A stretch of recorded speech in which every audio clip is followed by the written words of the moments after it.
سورۃ کہف کی فضیلت۔ بے تحاشا دولت چاہتے ہو تو سورۃ کہف اس طرح پڑھو کہ اپنی اولاد کو فرما بردار بنانا چاہتے ہو تو سورۃ کہف اس طرح پڑھو کہ بیماریوں کو ختم کرنا چاہتے ہو تو سورۃ کہف اس طرح پڑھو کہ لڑائی جھگڑے کو ختم کرنا ہو تو سورۃ کہف اس طرح پڑھو کہ بسم اللہ الرحمن الرحیم۔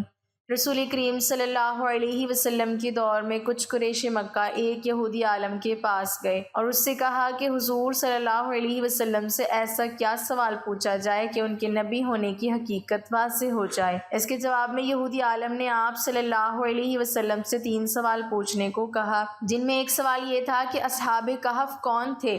لہٰذا اللہ پاک نے اپنے پیارے محبوب صلی اللہ علیہ وسلم کو اس کا جواب قرآن پاک کی سورۃ الکہف کے اندر مکمل وضاحت کے ساتھ بیان فرمایا۔ حضرت عیسیٰ علیہ السلام کا دور تھا جب اللہ تعالیٰ نے آپ علیہ السلام کو آج کے دور کے فلسطین کے علاقے میں اسلام کی تبلیغ کے لیے بھیجا۔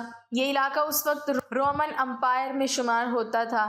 یہ بت پرست لوگ تھے۔ یہاں ایک یہودی بادشاہ کی حکمرانی تھی جو رومن حکومت کے ماتحت کام کر رہا تھا۔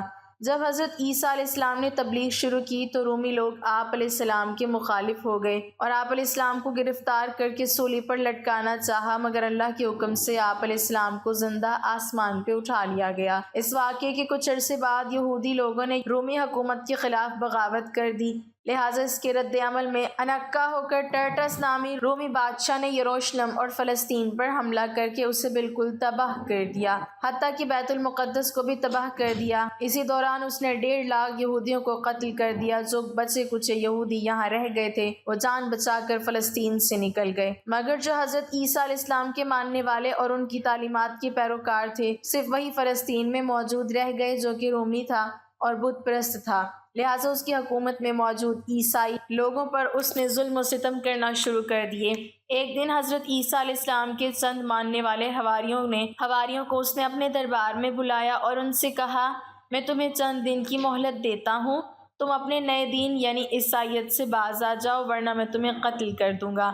حضرت عیسیٰ علیہ السلام کے پیروکار یہ نوجوان لوگ دراصل اصحاب کہف تھے، جن کے واقعے کا ذکر قرآن پاک میں سورۃ کہف میں وضاحت سے آیا ہے۔ ان نوجوانوں نے جب یہ دھمکی سنی تو وہ شدید پریشان ہو گئے، کیونکہ وہ بادشاہ سے لڑنے کی ہمت نہیں رکھتے تھے اور نہ ہی شہر میں رہ کر عیسائی تعلیمات جاری رکھ سکتے تھے، ورنہ دقیانوس انہیں قتل کروا دیتا۔ لہٰذا انہوں نے شہر چھوڑ کر کہیں بھاگ جانے کا فیصلہ کیا اور اللہ پاک کی ذات پر بھروسہ کر کے شہر سے نکل گئے، یہ سوچتے ہوئے کہ اب اللہ پاک ہی ہمارے لیے کوئی فیصلہ کرے گا اور کوئی راستہ نکالے گا، یہاں تک کہ وہ ایک پہاڑ کی غار میں جا کر چھپ گئے اور وہیں سو گئے، یہاں تک کہ سوتے سوتے ان پر 300 سال کا عرصہ گزر گیا۔ ان چند نوجوانوں نے جب غار میں پناہ لی تو دعا کی کہ اے ہمارے پروردگار، ہمیں اپنے پاس سے رحمت عطا فرما اور ہمارے کام میں ہمارے لیے راہیابی کو آسان کر دے۔ پس ہم نے ان کے کانوں پر گنتی کے کئی سال تک اسی غار میں پردے ڈال دیے۔ دقیانوس نے جب ان لوگوں کو تلاش کروایا تو اسے معلوم ہوا کہ یہ لوگ اسی غار میں موجود ہیں۔ اسے بہت غصہ آیا اور حکم دیا کہ غار کو ایک مضبوط دیوار سے بند کر دیا جائے تاکہ یہ لوگ اندر ہی مر جائیں۔ بادشاہ نے جس شخص کے ذمہ یہ کام لگایا وہ بہت ہی نیک اور ایماندار تھا۔ اس نے اصحاب کہف کے نام اور ان کی تعداد اور پورا واقعہ ایک تختی پر لکھوا کر لوہے کے صندوق میں رکھ کر دیواروں کی بنیادوں میں رکھ دیا اور ایک تختی شاہی خزانے میں بھی رکھوا دی۔ اس 300 سال کے دوران دقیانوس بادشاہ مر گیا اور کئی بادشاہ اور حکومتیں آئیں اور چلی گئیں، یہاں تک کہ 300 عیسوی رومن امپائر نے بھی عیسائیت اختیار کر لی۔ 440 عیسوی میں بیدروم نامی عیسائی بادشاہ کی حکومت آئی جو ایک نیک دل اور انصاف پسند بادشاہ تھا۔ اس نے 68 سال تک حکومت کی۔ اس کے دور میں مذہبی فرقہ پسندی جب عروج پر پہنچ گئی اور لوگوں میں مرنے کے بعد دوبارہ زندہ کیے جانے اور قیامت کا یقین ختم ہوتا جا رہا تھا، قوم کا یہ حال دیکھ کر بادشاہ بہت رنجیدہ ہوا اور اللہ سے دعا کی، اے اللہ کچھ ایسی نشانی ظاہر فرما کہ میری قوم کے لوگوں کا ایمان پھر سے تازہ ہو جائے، انہیں قیامت مرنے کے بعد دوبارہ زندہ کیے جانے اور ایک خدا کا یقین ہو جائے۔ اللہ تعالیٰ نے اس کی یہ دعا قبول فرمائی۔ لہٰذا ایک روز ایک چرواہا اپنی بکریوں کو ٹھہرانے کے لیے اس غار کے پاس پہنچا۔ یہ وہی غار تھا جس میں اصحاب کہف موجود تھے۔ اس چرواہے نے چند لوگوں کے ساتھ مل کر اس دیوار کو گروا دیا۔ دیوار کے گرتے ہی لوگوں پر ایسی ہیبت و خوف طاری ہوا کہ سب گھبرا کر وہاں سے بھاگ گئے۔ یوں اللہ تعالیٰ کے حکم سے اصحاب کہف اپنی نیند سے بیدار ہوئے اور ایک دوسرے سے سلام کلام کرنے لگے اور اپنے ایک ساتھی یملیخہ کو بازار سے کھانا لانے بھیجا۔ جب یملیخہ بازار پہنچے تو یہ دیکھ کر حیران رہ گئے کہ شہر میں ہر طرف اسلام کا چرچا ہے، یہاں تک کہ لوگ اعلانیہ حضرت عیسیٰ علیہ السلام کا کلمہ پڑھ رہے ہیں اور ان کی تعلیمات پر عمل بھی کر رہے ہیں۔ اس کشمکش میں یملیخہ نے کھانے کی عوض اپنے زمانے کے سکے دکاندار کو دیے۔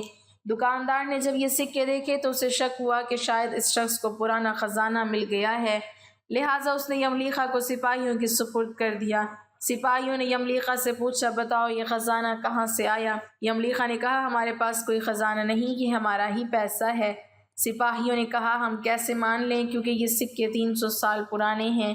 یملیخہ نے کہا، پہلے مجھے بتاؤ کہ دقیانوس بادشاہ کا کیا حال ہے؟ سپاہیوں نے جواب دیا، آج اس نام کا کوئی بادشاہ نہیں، مگر سینکڑوں سال پہلے اس نام کا ایک بے ایمان بادشاہ گزرا ہے، وہ بت پرست تھا۔ یہ سن کر یملیخہ حیران پریشان ہوئے اور بتایا کہ ہم کل تو اس کے شہر سے اپنا ایمان اور جان بچا کر بھاگے تھے اور میں اور میرے ساتھی قریب کے ایک غار میں چھپ گئے تھے، جبکہ میرے باقی ساتھی اب بھی غار میں موجود ہیں، تم میرے ساتھ چل کر خود ہی دیکھ لو۔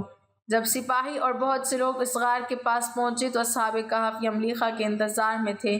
جب غار پر بہت سے آدمی پہنچے اور شور و غل سنائی دینے لگا تو اصحاب کہف سمجھے کہ دقیانوس کی فوج ہمارا تعاقب کر کے غار تک آ پہنچی ہے، لہٰذا وہ اللہ تعالیٰ کے ذکر اور حمد و ثنا میں مشغول ہو گئے۔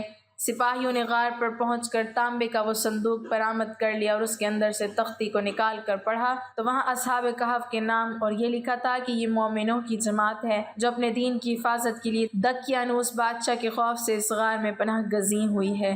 دقیانوس نے اس غار کے منہ کو بند کروا دیا ہے۔ سپاہی یہ دیکھ کر بہت حیران و پریشان رہ گئے۔ جب کچھ سمجھ نہ آیا تو اپنے بادشاہ بیدروس کو اطلاع دی۔ بادشاہ نے یہ خبر سنی تو فوراً اپنے عمرا اور علماء کے ہمراہ پہنچ گئے۔ اصحاب کہف نے غار سے نکل کر تمام واقعہ بادشاہ سے بیان کیا۔ بیدروس نے سجدہ گزار ہو کر اللہ تعالیٰ کا شکر ادا کیا کہ اے اللہ، میری دعا قبول ہوئی اور آپ نے ایسی نشانی ظاہر فرمائی کہ انسان موت کے بعد زندہ ہونے کا یقین ضرور کرے گا۔ اس کے بعد اصحاب کہف نے بادشاہ کو دعا دی اور سلام کرنے کے بعد دوبارہ اسی غار میں واپس چلے گئے اور دوبارہ واپس جا کر سو گئے اور اسی حالت میں اللہ تعالیٰ نے انہیں موت دے دی۔ بادشاہ نے اسی غار میں ان کی قبریں بنوائی اور سالانہ ایک دن مقرر کر دیا جب لوگ اصحاب کہف کی قبروں کی زیارت کے لیے آیا کرتے تھے۔ اس سلسلے میں متعدد قول پائے جاتے ہیں۔ حضرت عبداللہ بن عباس کا قول ہے کیونکہ ان اصحاب کے نام ایک تختی پر کندہ تھے اس لیے انہیں رقیم کہا جاتا ہے، اور انہی کا یہ قول بھی ہے کہ رقیم اس بستی کا نام ہے جس کے پہاڑوں کے ایک غار میں یہ چھپے ایک ہی جماعت ہونے پر متفق ہیں۔ کیا تو اپنے خیال میں غار اور کتبے والوں کو ہماری نشانیوں میں سے کوئی بہت عجیب نشانی سمجھ رہا ہے؟ آثار قدیمہ کی تحقیقات کے جو جدید انکشافات گئے ہیں ان میں سب سے نمایاں اس شہر رقیم کی دریافت ہے، اور جس قدر تحقیق کی جا رہی ہے اس سے قرآن کی حرف بحر تصدیق ملتی ہے۔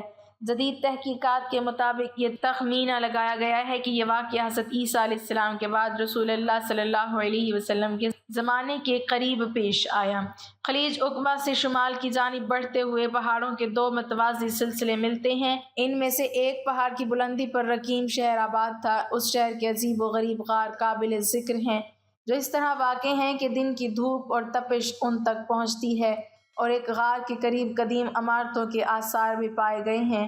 حضرت علی کرم اللہ وجہہ کی روایت ہے کہ رسول اللہ صلی اللہ علیہ وسلم نے فرمایا، جو شخص جمعے کے دن سورہ کہف پڑھ لے وہ 8 روز تک ہر فتنہ سے بچا رہے گا، اور اگر دجال نکل آئے تو یہ اس کے فتنے سے بھی بچا رہے گا۔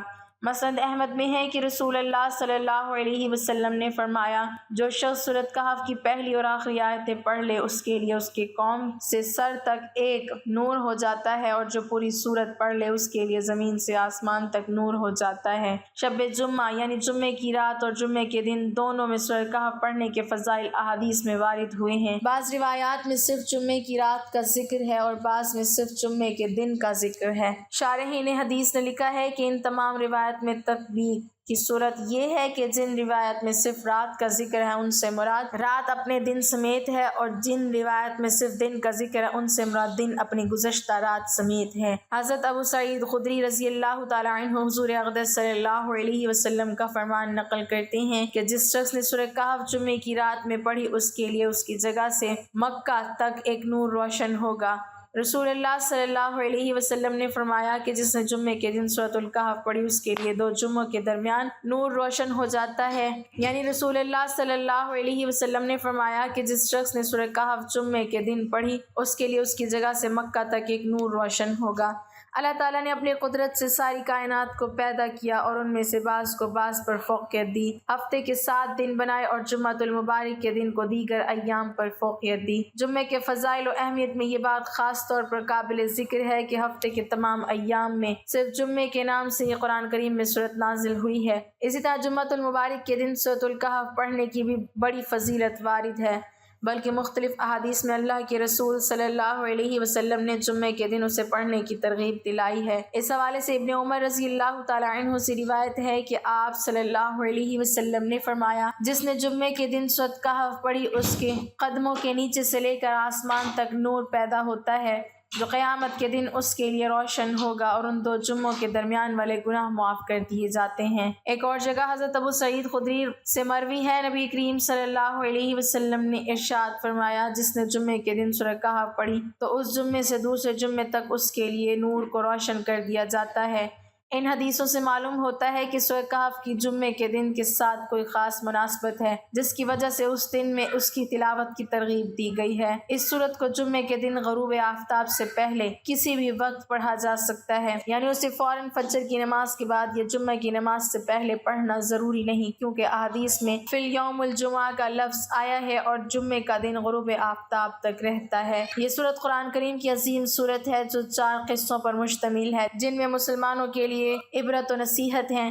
غار والوں کا قصہ، 2 باغ والوں کا قصہ، موسیٰ اور خضر علیہ السلام کا قصہ، ذوالقرنین علیہ السلام کا قصہ۔ اللہ تعالیٰ نے اس صورت میں قصے کی شکل میں 4 قسم کے فتنوں کو بیان کیا ہے، ان سے حفاظت اور بچاؤ کا طریقہ بھی بتایا ہے۔